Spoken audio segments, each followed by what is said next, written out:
बिस्मिल्लाहिर्रहमानिर्रहीम। अस्सलाम वालेकुम नादरीन, आप यूट्यूब चैनल देख रहे हैं। मैं इमरान खान हूँ। नादरीन, बड़ी डेवलपमेंट ये है कि ईरानी वज़ीर ख़ारजा अराग़ची, अब्बास अराग़ची, ये पाकिस्तान पहुँच गए हैं। इनका इस्तकबाल किया इसहाक डार ने और फील्ड मार्शल आसिम मुनीर भी गए थे। तो एयरपोर्ट से लेकर इनको जो पाकिस्तानी ऑफिशल्स हैं वो चले गए और पाकिस्तान के अंदर जो है वो अब मुज़ाकरात का आगाज़ होगा। लेकिन ये मुज़ाकरात क्या अमेरिका और ईरान के बीच में होने जा रहे हैं? पहला सवाल ये है। ईरान का इस हवाले से क्या मौक़िफ़ है, ये बहुत अहम है। दूसरा ये, पाकिस्तान की तवक्कुआत क्या है? पाकिस्तान को क्या लगता है कि अब क्योंकि ईरानी वफ़द आ गया है और यही एक रुकावट थी, क्योंकि अमेरिका की जानिब से तो बार बार अनाउंस किया गया कि जेडी वेंस जा रहे हैं, जेरेड कुशनर जा रहे हैं, विटकॉफ जा रहे हैं, बार बार उनकी तरफ से अनाउंसमेंट आती रही है, डोनाल्ड ट्रंप भी ये कहते रहे। लेकिन ईरान की जानिब से एक रुकावट थी। अब वो रुकावट दूर हो गई है, तो पाकिस्तान को इस वक्त उम्मीद क्या है, ये बहुत इंपॉर्टेंट है। अमरीकी स्टेटस क्या है, ये भी हमें जहन में रखना पड़ेगा, और मुज़ाकरात की कामयाबी के इम्कानात क्या है। तो सबसे पहले तो ये आप ईरान का स्टेटमेंट देख लें। ईरानी वज़ीर ख़ारजा पहुंच गए। जब पाकिस्तान के अंदर एक रेस लगी हुई थी, वो आ रहा है, वो जा रहा है, खबर थी नहीं मीडिया के पास, और ये जिम्मेदारी मीडिया को सौंपी गई थी कि आप या तो ईरान के खाते में डालें, यानी कुछ लोग ये कर रहे थे, वो ईरान के खाते में डाल रहे थे कि ईरान क्यों नहीं आ रहा, तो ईरान आ गया। उनके वज़ीर ख़ारजा जो है वो पहुंच गए, और कुछ लोग जो है वो ये कहानियां सुना रहे थे कि अब ये होने वाला है, अब ये होने वाला है। हत्ता कि जो लोग मिलिट्री एस्टेब्लिशमेंट के बहुत करीब हैं या मौजूदा हुक्मरानों के करीब हैं, उनके भी साफ जवाब दे चुके थे। बहुत सारे ऐसे लोगों ने कहना शुरू कर दिया कि खुदा का वास्ता, अगर मुज़ाकरात नहीं हो रहे तो इस्लामाबाद ही खोल दें आप। कम से कम आपने हुर्मुज़ खुलवाने के चक्कर में आपने इस्लामाबाद और रावलपिंडी बंद किया हुआ है। तो ये उनके अपने लोग कहना शुरू हो गए थे, हुकूमत के अपने जो करीबी ताल्लुकात वाले लोग हैं। अब जो स्टेटमेंट है ईरान का, ये इंपॉर्टेंट है।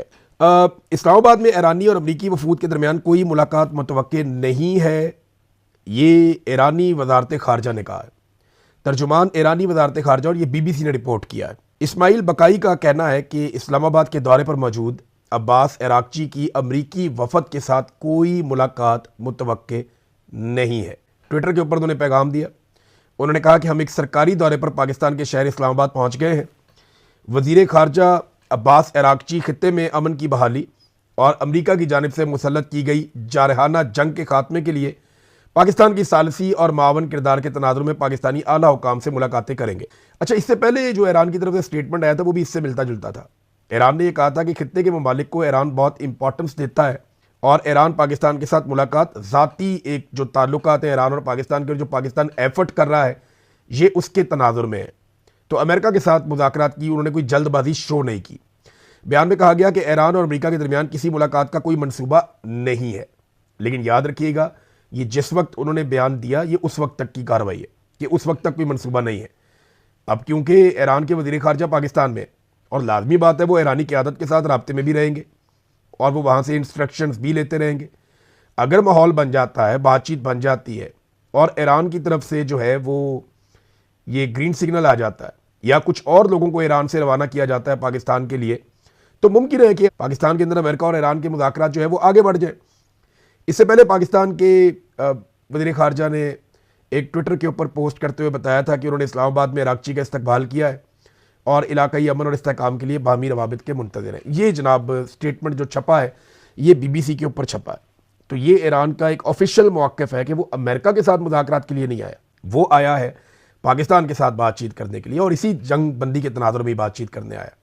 देखिए, एक चीज़ हमें समझनी पड़ेगी कि न्यूयॉर्क टाइम ने भी यह दावा किया और ईरानी क़यादत के हवाले से किया है। ईरानी क्योंकि ये समझते हैं कि जब तक आबना हुर्मुज़ की सराउंडिंग में अमेरिका नाकाबंदी जारी रखेगा, ईरानी बंदरगाहों की और पूरे समंदर की, जिसे आप पर्शियन गल्फ़ कहते हैं या जिसे आप गल्फ़ ऑफ ओमान और उसके बाहर वाले जो एरियाज है, अगर समंदर के इन पानियों में अमेरिका एक नाकाबंदी जारी रखता है, तो इसको ईरान ने एक्ट ऑफ वॉर करार दिया कि ये जंग का एक कदम है जो अमेरिका ने उठाया हुआ। तो इस बीच में फिर बातचीत नहीं हो सकती, बराह रास्त मुज़ाकरात नहीं हो सकते हैं। बिलवास्ता मुज़ाकरात हो सकते हैं, जो पाकिस्तान के ज़रिए हो सकते हैं, दीगर ममालिक के ज़रिए हो सकते हैं।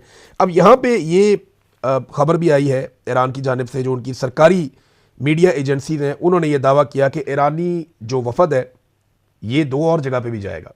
एक ये ओमान में जाएंगे और एक ये जाएंगे मॉस्को में। ओमान का जो दारुल हुकूमत है मस्कत और रूस का जो दारुल हुकूमत है मॉस्को, इन 2 जगह पे भी जाएंगे और इन दो ममालिक के साथ भी वो बातचीत करेंगे। अब लाजमी बात है ये बातचीत सारी की सारी आबना हुरमुज के हवाले से है और जो खित्ते में कशीदगी है उसके हवाले से है। तो ईरान जो अपने इत्तेहादी हैं या आसपास जो ममालिक हैं वो उनके साथ अपना रिलेशन ख़राब नहीं करना चाहता इस जंग के तनाजुर में। अच्छा जी, अब दो बंदे फौरी तौर पे अमेरिका की तरफ से जो रद्दमल आया वो रद्दमल ये है कि स्टीव विटकॉफ और जेरेड कुशनर को फौरी तौर पे, आज हफ्ता है तो हफ्ते की सुबह जो है वो अमेरिका से उनको रवाना किया जा रहा है और वो आएंगे मुज़ाकरात करने के लिए ईरानी वफ्द के साथ। अब ये दो लोग जो हैं इनके बारे में मैं आपको एक क्लियर बात कर दूं, इनके स्टेटमेंट्स आप उठाकर देख लें। अव्वल तो ये दोनों जो हैं वो जिस लेवल के लोग हैं इनमें एक तो बहुत बड़े बिल्डर है स्टीव विटकॉफ, ये कंस्ट्रक्शन इंडस्ट्री के अंदर बहुत बड़ा नाम है, डोनाल्ड ट्रंप के दोस्त हैं ज़ाती नौइयत के और इन्हें इस रीजन के अंदर लगाया गया है और वो कारोबार भी साथ करते हैं, उनकी फैमिली भी कारोबार करती है। और ये अमेरिका से ज़्यादा स्टीव विटकॉफ को ये तासुर है कि ये इसराइल के मफादात के ज़्यादा करीब है। और यही बात जेरेड कुशनर के बारे में भी की जाती है। जेरेड कुशनर के ऊपर एक अमेरिका में इंक्वायरी की बात भी चल रही है कि सेनेट उनके खिलाफ इंक्वायरी करेगी कि अरब ममालिक में मुज़ाकरात के साथ साथ जेरेड कुशनर कैसे मफादात के टकराव के तहत उनसे पैसा वसूल कर सकते हैं। ये सारी चीज़ें चलती रहेंगी। बहरहाल ये दो लोग जो हैं ये अमेरिका से ज़्यादा इसराइली नुमाइंदा होने का इनका तासुर है। जेडी वेंस कब आएंगे ये डिपेंड करता है कि ईरान के साथ मामला कहाँ तक आगे बढ़ते हैं और क्या डोनाल्ड ट्रंप आएंगे। ये पाकिस्तान को एक आसरा दिया गया है। मैं आपको कैटेगोरिकली ये बात कह रहा हूँ कि पाकिस्तान के हुक्मरान ये बात कह नहीं रहे क्योंकि वो कहकर शर्मिंदा होना नहीं चाहते। उन्होंने इसको एक सरप्राइज़ के तौर पर रखा हुआ है और ये एक जैकपॉट है जो उनका लग सकता है। उन्हें यह आसरा दिया गया है अमेरिकी इंतजामिया की जानिब से कि आप जोर लगाएं, पूरी कोशिश करें, अमेरिका को आप एक अच्छी डील लेकर दें ईरान के साथ और ट्रंप की एक अच्छी फेस सेविंग हो जाए और पाकिस्तान अगर ट्रंप की गुड बुक में आता है तो ये आसरा इनको दिया गया है कि डोनाल्ड ट्रंप इस्लामाबाद में लैंड कर सकते हैं। और अगर वो इस्लामाबाद आएंगे चंद घंटों के लिए भी आ जाएं, अगर 2 घंटों के लिए भी आ जाए तो ये पाकिस्तान के लिए, क्योंकि देखिए डोनाल्ड ट्रंप ने एक दौरा चाइना का भी करना है अभी फ्यूचर में और जब वो यहाँ पे आएंगे पाकिस्तान में डोनाल्ड ट्रंप तो बहुत सारे मामला तब तक तय हो चुके होंगे। तो पाकिस्तान को इस बात की उम्मीद है कि डोनाल्ड ट्रंप इस्लामाबाद का दौरा कर सकते हैं या कम से कम जेडी वेंस तो ज़रूर वापस आ जाएंगे अगर पाकिस्तान कामयाब हो जाता है। तो पाकिस्तान ये चाहता है कि जंगबंदी के अंदर तोसी हो जाए और ट्रंप की गुड बुक्स के अंदर पाकिस्तान रहना चाहता है। लेकिन एक बात ना सबको ज़ाती मफादात से बालातर होकर सोचनी पड़ेगी कि पाकिस्तान के लिए एक ताकतवर ईरान ज़रूरी है। ये बात पाकिस्तान की मिलिट्री एस्टेब्लिशमेंट भी समझती है। एक कमज़ोर ईरान पाकिस्तान के लिए मुसीबत बन जाएगा मुस्तकबिल, क्योंकि अगर ईरान के अंदर अनारकी होगी, हालात ख़राब होंगे, वहाँ कोई स्टेबल गवर्नमेंट नहीं होगी, कंट्रोल नहीं होगा, तो आपके बलूचिस्तान के अंदर हालात ख़राब होंगे और फिर इंडिया और इसराइल की दोस्ती आप जानते हैं अच्छी तरह। अगर ये बात एस्टेब्लिशमेंट के दिमाग में है और वो ये जानते हैं और अगर वो इसके तनाजुर में चीज़ें कर रहे हैं तो वो सही कदम आगे बढ़ा रहे हैं कि ईरान एक मजबूत मुल्क के तौर पे पाकिस्तान को सूट करता है, एक कमज़ोर ईरान पाकिस्तान को सूट नहीं करता। लेकिन दूसरी तरफ हमें याद रखना कि अगर जंग दोबारा शुरू होती है, लड़ाई बढ़ जाती है, जिसके इम्कानात उतने ज़्यादा नहीं है, लेकिन अमेरिका जिस तरह हथियार इकट्ठे कर रहा है इस तरह इस रीजन में पहले हथियार नहीं पहुंचे। अमेरिका के कौन कौन से जो बहरी बेड़े हैं वो यहाँ पे आ गए हैं, इसकी पूरी तफसीलात मेरे पास मौजूद है। मैं इसको आज स्टडी कर रहा था, मैंने ये सारा रिकॉर्ड निकाला है कि किस तरीके से अमेरिका ने बड़े पैमाने पर अपने हथियार यहाँ पे पहुँचाएँ। बहुत सारे हथियार अमेरिका के, यानी अब्राहम लिंकन वहाँ पे उनका बहरी बेड़ा पहुँच गया है, ये जेरल्ड आर फोर्ड यहाँ पे पहुँच गया है, फिर यूएसएस जॉर्ज एच.डब्ल्यू. बुश यहाँ पे पहुँच गया है, फिर एफ.एस. चार्ल्स डिकॉल यहाँ पे पहुँच गया है, फिर जो अरेबियन सी है वहाँ पे यूएसएस ट्रिपोली है और यूएसएस बॉक्सर भी यहाँ पे रास्ते में है जो वेस्ट पैसिफिक की तरफ से आ रहा है, फिर मिस्ट्रॉल है, एफ.एस. मिस्ट्रॉल, ये मशरकी मेडिटेरेनियन सी के अंदर है, फिर एक और बेड़ा भी है। तो अमेरिका के लगभग 8 बहरी बेड़े जो है वो इस रीजन के आसपास या इन्हीं पानियों के अंदर इस वक्त मुतहर्रिक हैं। और याद रखिएगा ये एक बहरी बेड़े को चलाना, उसे कंट्रोल करना, ये मुल्कों को चलाने जितना पैसा इसमें लगता है। कभी इसके ऊपर डॉक्यूमेंट्रीज बनी हुई हैं कि अमेरिकन बहरी बेड़े कैसे काम करते हैं। एक एक बेड़े के ऊपर जो है वो 70 फाइटर जेट्स मौजूद हैं और दीगर जासूसी तैयारे और ड्रोन और बेशुमार चीज़ें, हज़ारों की तादाद में लोग होते हैं, किचन के अंदर ही सैकड़ों लोग काम कर रहे होते हैं। इसके ऊपर बड़ी ज़बरदस्त डॉक्यूमेंट्रीज हैं, मैंने देखी हैं। बहरहाल ये अमेरिका अपनी जंगी तैयारियां भी बहुत बड़े पैमाने पे कर रहा है। जंग शुरू होती है तो पाकिस्तान के लिए न्यूट्रल रहना मुश्किल हो जाएगा, क्योंकि पाकिस्तान ने अभी सऊदी अरब से पैसा पकड़ के यूएई को दिया है और अगर सऊदी अरब ने खुदा न खास्ता पैसा मांगा तो वो पैसा इतना ज़्यादा है कि पाकिस्तान वो अदा नहीं कर पाएगा।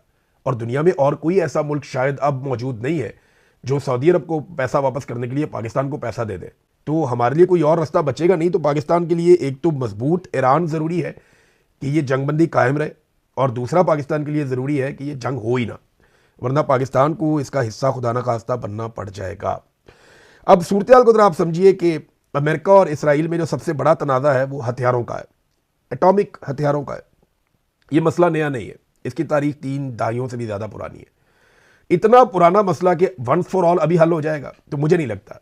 एक बड़ी शानदार डील की थी जिसकी यूरोप भी बहुत तारीफ करता है। अभी कब्रस के अंदर कुछ मुज़ाकरात हो रहे हैं, वहाँ पे मुख्तलिफ ममालिक मौजूद हैं जिनमें यूरोपीय ममालिक के अलावा यूरोपीय यूनियन के ममालिक हैं, उनके अलावा वहाँ पे 2-3 जो हैं वो खित्ते के और ममालिक हैं, खलीजी ममालिक। ये जब बात कर रहे हैं तो वहाँ तारीफ़ की गई, यानी दूसरे ममालिक इसके अंदर जो हैं उनमें मिस्र, शाम और लबनान है। तो वहाँ जो बराक ओबामा ने 2015 में मुआहदा किया था ईरान के साथ, जौहरी मुआहदा, उसकी तारीफ़ की गई। लेकिन डोनाल्ड ट्रंप ने आने के बाद जब पहली इनको हुकूमत मिली 2016 में, तो वो मुआहदा इन्होंने ख़त्म कर दिया था, उस पर काफ़ी तनकीद भी हुई थी।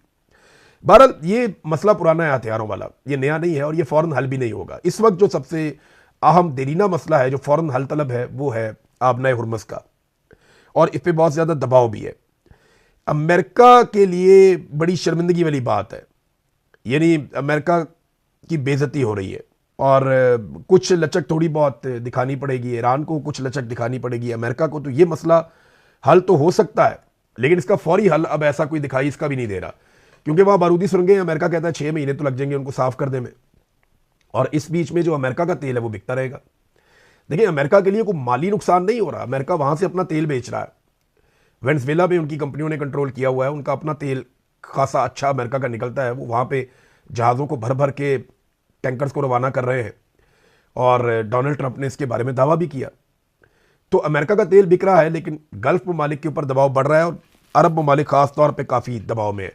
अब जो यूरोपीय ममालिक है उन्होंने कहा जी अगर अमेरिका का और ईरान का कोई अच्छा मुआहदा हो जाता है तो इस सूरत में हम भी ईरान के ऊपर जो कुछ सख्तियाँ उनको नरम कर देंगे। लेकिन दूसरी तरफ अमेरिका दबाव बढ़ाने के लिए ईरान पर पाबंदियाँ लगा रहा है, और चीन की एक आज़ाद रिफाइनरी है, आज़ाद रिफाइनरी इसको वैसे ही कहा गया, चीनी रिफाइनरी है तो चीन को टैक्स देती है, चीन का इदारा है, तो चाइनीज़ रिफाइनरी के ऊपर पाबंदियाँ लगा दी हैं अमेरिका ने। इसके अलावा 40 दीगर कंपनियों और तेल बरदार जो जहाज़ हैं, बहरी जहाज़, उन पर भी अमेरिका ने पाबंदियाँ लगा दी हैं, और पाबंदियाँ इस तनाजुर में लगाई हैं कि ये ईरान से तेल लेकर जा रहे हैं। ये है जनाब प्रॉब्लम।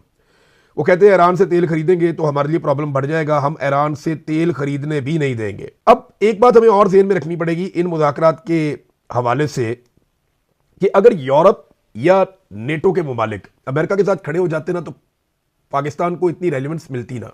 वजह यह है कि फिर अमेरिका जंगबंदी से ज़्यादा इस मामले को किसी और तरफ लेकर जाता और दबाव डालकर इन चीज़ों को किसी और तरीके से हैंडल करता। लेकिन अमेरिका को आलमी सतह पर वो दबाव वो डाल नहीं पाया, आलमी सतह पे उसको उस किस्म की हमायत मिली नहीं, खासतौर पे यूरोपीय ममालिक से। पहले डोनाल्ड ट्रंप जो है वो यूरोपीय ममालिक और नेटो के जो ममालिक हैं उन सारों को बुरा भला कहते थे, लेकिन अब मैं देख रहा था कि पीट हेग्सेथ ने भी इसी किस्म के स्टेटमेंट्स दिए हैं। अच्छा, पीट हेग्सेथ ने एक अजीबोगरीब स्टेटमेंट दे दिया, वो मैं आपके सामने ज़रूर रखना चाहता हूँ।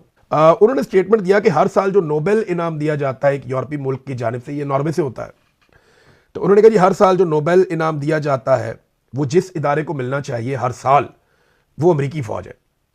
अब ये उन्होंने कह तो दिया, लेकिन अभी हाल ही में ईरान में 170 के करीब मासूम बच्चियां 5 साल से लेकर 12 साल तक जो शहीद हुई, वो अमेरिकन फ़ौज का कारनामा है। ईरान की जो क़यादत है, चाहे वो मिलिट्री है, चाहे वो सिविलियन है, चाहे वो मजहबी लोग हैं, उनका जो कत्लेआम किया गया वो अमेरिकन फ़ौज ने किया इसराइली फ़ौज के साथ मिलकर।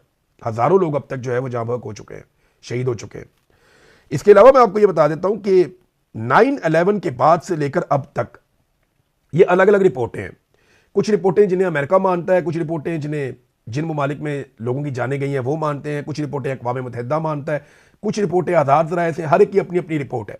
लेकिन अलग अलग किस्म की रिपोर्टों को अगर आप इकट्ठा करें तो जो इराक के अंदर अमेरिका ने जंग लड़ी है ना 2005, 6 और 7 के अंदर जो डाटा आया वो डाटा ये बताता है कि अलग अलग तादाद है। कोई ये कहता है कि 10,33,000 इराक के अंदर लोग मारे गए, शहीद हो गए, और इसमें अमरीकी फौजी भी बहुत बड़ी तादाद में मारे गए थे, जो लड़ाका लोग हैं वो भी मारे गए थे, इराकी फौजी भी मारे गए थे।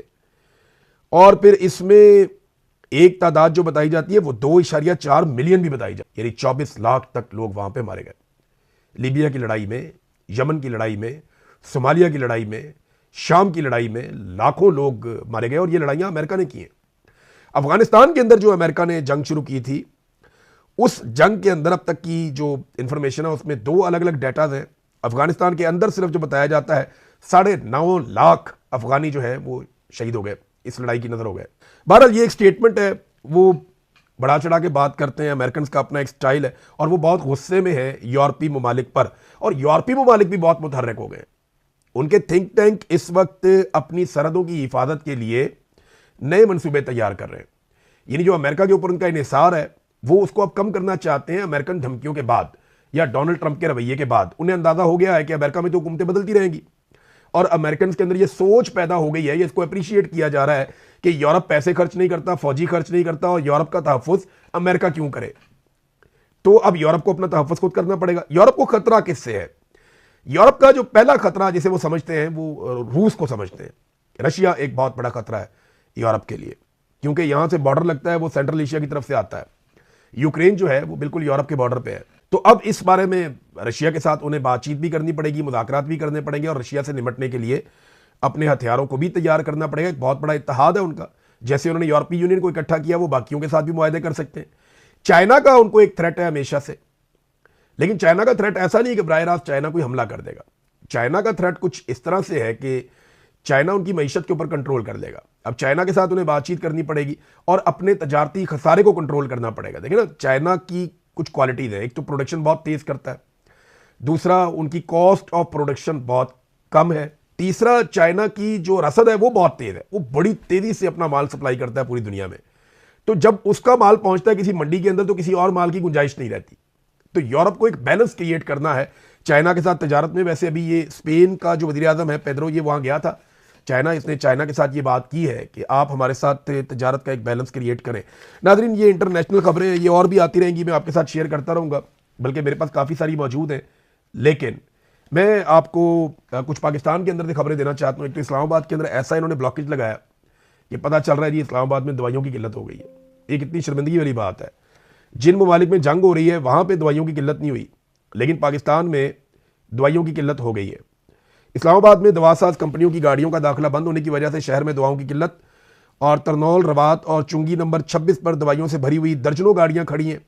इन गाड़ियों में जान बचाने वाली अद्वियात भी शामिल हैं, और इसमें इंसुलिन भी शामिल है, इसमें दीगर दवाइयाँ भी शामिल हैं जो मरीजों को दी जाती हैं।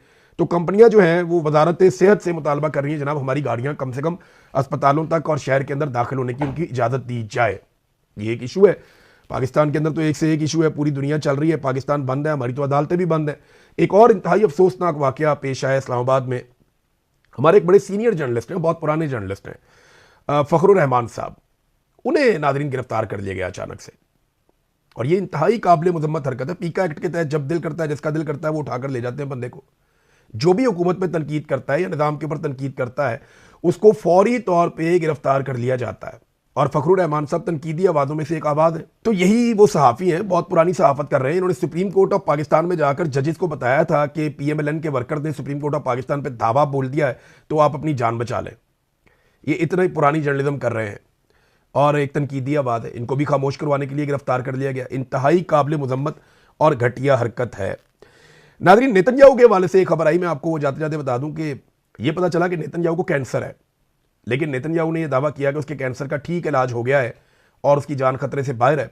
लेकिन इस कैंसर को देखिए उसने छुपा कर रखा। अब उसकी जो सालाना रिपोर्ट आई है मेडिकल की, उसमें यह इंकशाफ हुआ कि नेतन्याहू को कैंसर था, प्रोस्टेट कैंसर, लेकिन वो ये दावा कर रहा है कि वो बिल्कुल ठीक है, उसके लिए कोई प्रॉब्लम नहीं है। एजाज चौधरी साहब, उनकी तबीयत काफ़ी ख़राब है, लेकिन उन्हें दोबारा जेल में मुंतकिल कर दिया गया। ये निज़ाम जुल्म से बाज ही नहीं आ रहा, इन्हें समझ ही नहीं आ रही, और इसके लिए लोग अब सियासतदानों को रिस्पॉन्सिबल नहीं समझते। मैं आपके सामने एक सर्वे रखता हूँ, ये देखिए सर्वे, ये मैंने खुद सर्वे करवाया है। इस सर्वे का आप डाटा देखेंगे तो आपको समझ आ जाएगी कि आज पाकिस्तानी क्या सोचते हैं और किस तरीके से सोचते हैं। ये है जनाब वो सर्वे और उसके नताइज। सवाल हमने जो सर्वे में किया था वो ये किया था कि पाकिस्तान के पीछे रह जाने के लिए असल में जिम्मेदार कौन है, और हमने 2 ऑप्शन दिए थे। नंबर 1 जर्नैलों की मुदाखलत, नंबर 2 सियासतदानों की नालायकी। तो हमने लोगों से कहा कि आप 1 या 2 लिखकर जवाब दें ताकि आपको हम रिजल्ट जारी करें। 10,000 से ज़ायद वोट पड़ चुके हैं अब तक, बल्कि काफ़ी ज़्यादा हो गए, और इन वोटों के बाद जो सर्वे के नताइज हैं वो ये बताते हैं कि आज पाकिस्तानियों की अक्सरियत ये समझती है कि पाकिस्तान के मसाइल के लिए जो सबसे बड़ी वजह है वो मिलिट्री जर्नैलों की बार बार मुदाखलत है। कभी मार्शल लॉ लगाते हैं, कभी हुकूमतें गिराते हैं, कभी हुकूमतें बनाते हैं, कभी सियासतदानों को जेलों में डालते हैं। तो ये मुल्क को चलने नहीं देते, ट्रैक पे आने नहीं देते। तो जर्नैलों की मुदाखलत के हवाले से जो लोगों ने वोट किया वो 93.4% किया। बड़ा क्लैरिटी के साथ लोग आए। 93.4% लोग जिन्होंने वोट किया वो ये समझते हैं कि जर्नैलों की मुदाखलत एक वजह है कि पाकिस्तान पीछे रह गया, पाकिस्तान के हालात आज उतने अच्छे नहीं है, मईशत हमारी बर्बाद हो गई, दहशतगर्दी पाकिस्तान में आ गई, हम कहां से कहां पहुंच गए, दुनिया आगे निकल रही है, दुनिया की मईशतें तरक्की कर रही हैं, हम कर्जों का बोझ उठाते चले जा रहे हैं, उठाते चले जा रहे हैं, कोई एक शोबा नहीं है जिसमें हम तरक्की करके आगे बढ़ रहे हो। फिर जो लोग ये समझते हैं कि सियासतदान नालायक हैं और उनकी वजह से पाकिस्तान पीछे रह गया, उनकी तादाद 6.6% है। ये सर्वे मैंने आपके साथ शेयर किया। अब तक के लिए इतना ही। अपना ख्याल रखिएगा, अपने इस चैनल का भी। अल्लाह हाफ़िज़।